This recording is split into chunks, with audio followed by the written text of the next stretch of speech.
A live look this evening at the 9/11 Memorial Reflecting Pools in Lower Manhattan. This Sunday will mark 15 years since the Twin Towers, which once stood on that site, along with the Pentagon and the Pennsylvania countryside, were struck by hijacked passenger planes.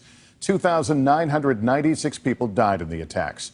And now looking back, we can see and reflect on just how much our country has been reshaped by the events of that horrible day. It's a question we still ask. Where were you that day? Javier Altamirano was 13 and at home in New York when America was attacked. You saw the smoke, and it was a surreal view. It made me feel afraid to go out.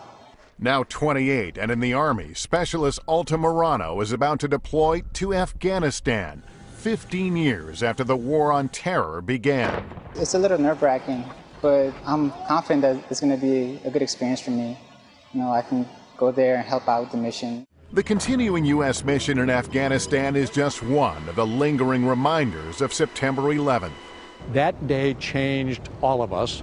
It changed America, and it changed the world. Andy Card was chief of staff for President George W. Bush at the time and was the one who whispered 11 words which would change the course of history. And I leaned over and whispered in his ear, "A second plane hit the second tower. America is under attack." President Bush, after brief stops in Louisiana and Nebraska, returned to Washington that evening. What was it like when you got back to the White House that night? Well, the fog of war was still real. There was a high degree of concern, and were there other attacks coming? And he had to do what the primary job of a president is to do, which is protect us. The White House tapped Pennsylvania Governor Tom Ridge to fundamentally reimagine the nation's security. Did you have any sense of what that would entail? Candidly, there was no blueprint. There was no architecture. There was no design. Agencies like the Coast Guard were realigned. Others were born, like the TSA. The Department of Homeland Security was formed with Secretary Ridge at the helm. Americans came to learn the color-coded terror alert system.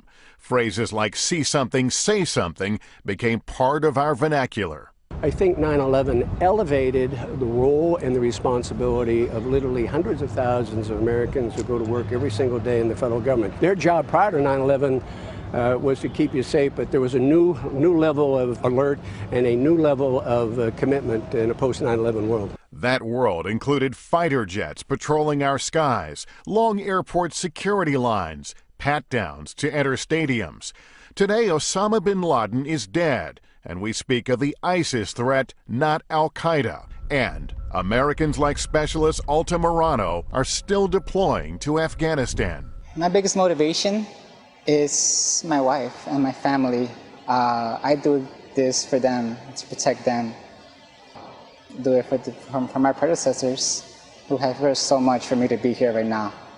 Yes, we still talk about where we were that September day, but we also ask, are we safer?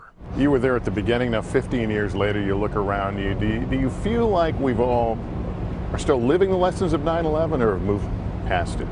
Well, I'd like to think that we have convinced ourselves that we are as tough and resilient as advertised, number one. We're not going to sacrifice our civil liberties, not sacrifice our privacy, because we're afraid. I mean, what the terrorists have never understood, and they never will understand, is America is not going to surrender their freedom, because we just don't live in fear.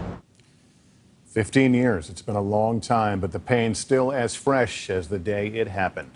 Hey, NBC News fans, thanks for checking out our YouTube channel. Subscribe by clicking on that button down here, and click on any of the videos over here to watch the latest interviews, show highlights, and digital exclusives.